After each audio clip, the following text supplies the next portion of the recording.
g'day groovers! So here we are. Some of you have actually asked where and how I came up with the idea for this soccer game. Tooting truck as it went past. And it's on a website called Creative Park. If you googled Canon Creative Park, you come up with so many different things that you can make, and all of these are designed to be printed out on like A3 card, A3 thick paper. Then you can cut them, bend them, fold them, glue them, etc, etc, etc.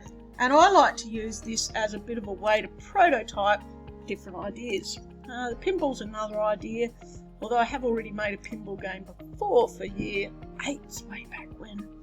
So anyway, we've currently been in woodwork and we've used finger joints and we've created this framework for the soccer field. We've used plywood and the jigsaws to cut out the holes that are needed for the playing field.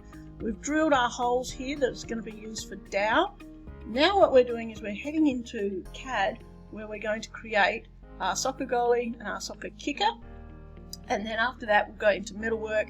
We will sheet metal fold a goal net here, and then we'll assemble it all together and see if it actually works.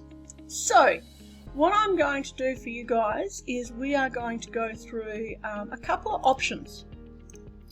As you can see, I've already created what would be a goalie, and I've created what would be the soccer kicker.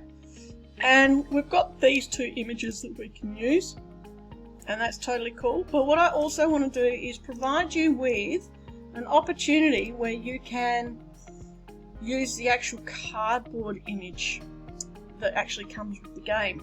So that would be the soccer kicker, and this is the soccer goalie. So you'll have two options.